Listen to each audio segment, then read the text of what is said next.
Hey guys, this is RAINEY from osasimply.com. Invoices 101. Invoicing is an essential part of any business. Most likely, any job you've ever had involved invoices in some way or another, even if at the end of your day all you saw was a paycheck. If you've never owned your own business or have never worked with accounting, your first question might be, what is an invoice, and do I really need them? Simply put, an invoice is an itemized list of services or purchases and the amount owed. The customer may call this their bill.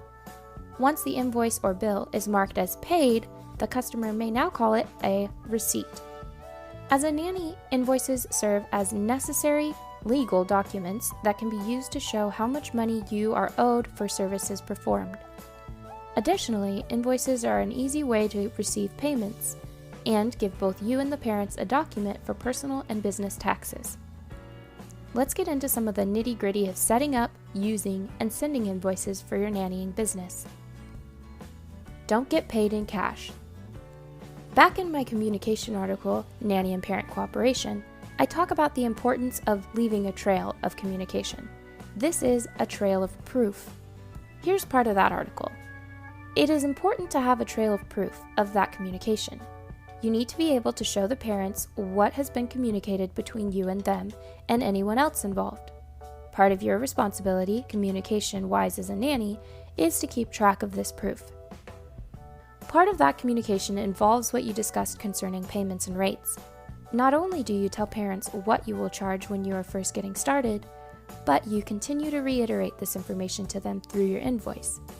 They should see the following: how many hours you worked, what your hourly rate was, charges you made in their behalf, expenses, any notes you want to leave them through the invoice. By sending an electronic invoice, you, as the business owner, get to see when and if the invoice was paid. This leads us to an important point. If possible, don't get paid in cash. There's nothing inherently wrong with getting paid cash. It's dependable. You don't have to worry about a check bouncing. However, there are a few setbacks. You don't inherently get that trail of proof. You have to do extra work, bringing it to the bank, creating receipts, and marking them as paid.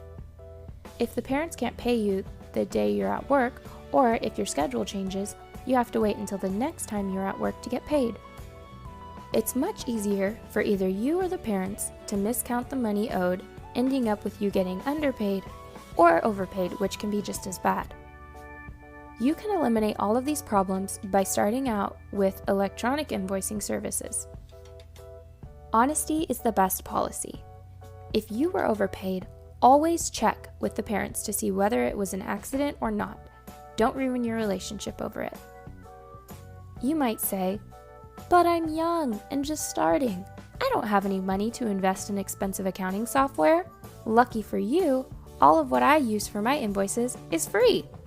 I personally use Wave Invoicing and the Cashapp. Bonus, if you sign up with the link I provide in the article affiliated with this podcast, we both get $5. Both of these services are free and super easy to use. Cashapp is also useful because it deposits money straight into your bank account. This gives you bank statements that you can keep for taxes later. Next, you need to have a bank account. This is something you're going to need for handling payments electronically with something like the Cashapp. Bank accounts are very easy to set up, and again, they're basically free.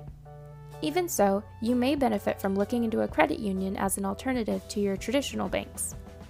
These are what I've used most of my life, and I've found that they often have better interest rates and are easier to work with. But, of course, this will vary depending on where you live and the options in your area.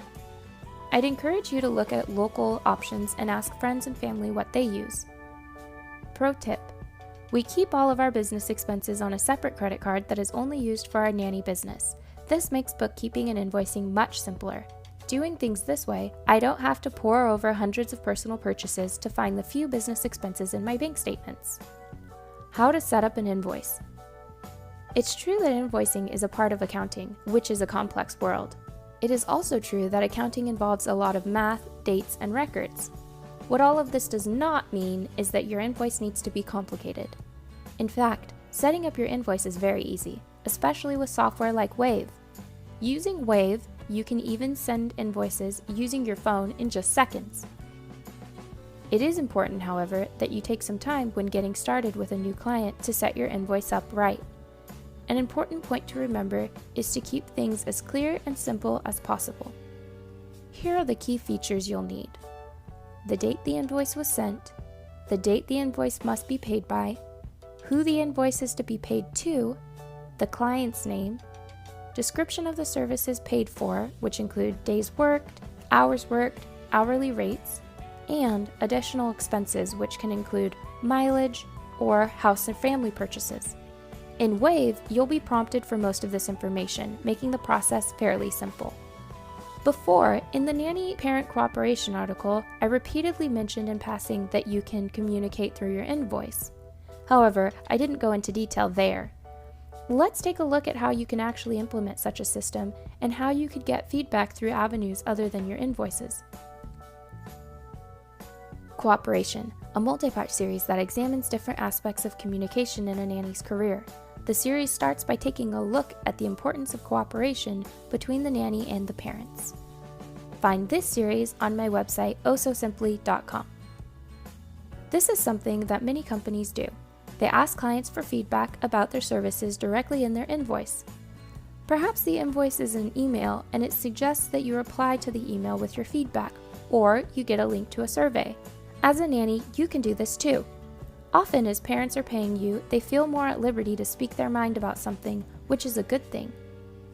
Whatever you do, don't obscure the spot that they can leave feedback, and make sure to read any feedback you're given. Don't give them the option to communicate with you through your invoice if you're not going to read it. Another option would be to use the invoice comments as the kids' daily log. First, parents will see what you did with the kids that day. For example, you took them to the library, you went on a walk, you took a nap. After you left, you made a note of that in your invoice. The parents read that and notice the baby slept great that night, so the parents leave a comment saying, "Please do that schedule again." On the other hand, maybe you say something like this: "You lounge around the house all day, play pretend for a bit, and watch some movies." Basically, you had a lazy day, which is okay occasionally. Later, the parents noticed that the kids were restless that night. They can make a note of that, telling you that they would appreciate less screen time. They'll notice patterns with the kids based on what is going on in their lives, and leaving a spot on the invoice for commenting and feedback is a really smart way for both of you to communicate about the kids. Remember, the parents may or may not be checking daily logs, but they will be looking at your invoices if they expect you to keep working with them. Be firm but friendly. Be clear. Be on time. Remember, you are not watching their children out of the kindness of your heart. You're running a business. Though you may love the kids, the parents, and your job, you need to make money regularly. Sometimes you will be shorted money, not reimbursed for expenses, paid late, or otherwise inconvenienced. In these circumstances, it is important that you remain calm, but communicate with them in a firm yet friendly manner. Would I be a good nanny? As long as you can be likable and assertive when necessary with the family, there are many jobs for all personality types. For example, let me again quote a previous article. After sending an invoice and receiving a payment, compare these two numbers. If you notice you weren't paid enough, double check your invoice math. If your math is right, be kind but firm. Try sending a quick text. "I just got the payment. Thanks for being on time.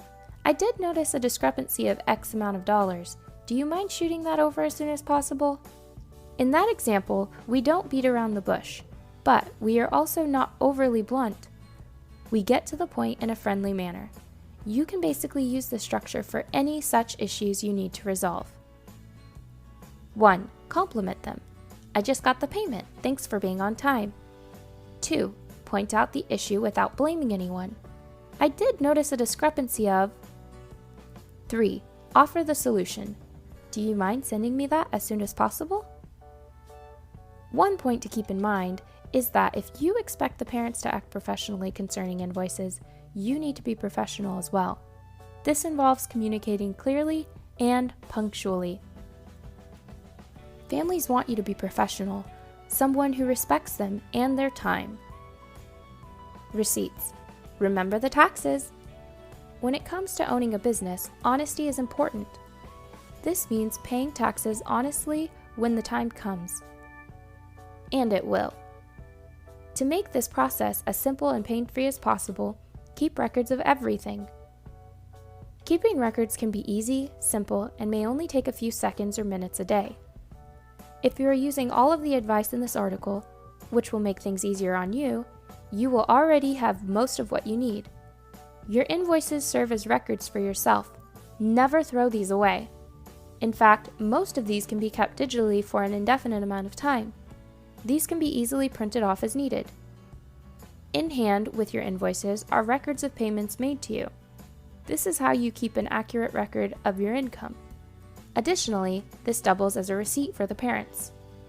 Part of what you do as a nanny is making the parents' life easier, and you can add to that service by giving them detailed receipts. The part we haven't touched on yet is extra purchases. These might be expenses that you need to charge the parents for, or it might be things that you need to run your business.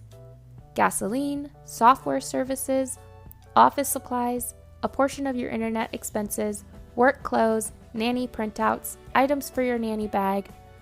Keep the receipts for both kinds of purchases. Additionally, if you are using a separate credit card for business expenses, that can serve as an accurate record when it comes to doing your taxes. If you haven't already, go ahead and read the article, Handling Payments as a Nanny. It serves as a sort of precursor to this article that we released a few months ago. Handling Payments as a Nanny. In this article, go through the process of handling payments, dealing with late payments, and other problems. The business side of things can be complicated. If you have any questions about invoices, taxes for your business, or have specific situations come up that you don't know what to do with, contact me. I want to help you keep going and do the thing that you love oh so simply. Thanks for listening. Check back for our next article on Friday.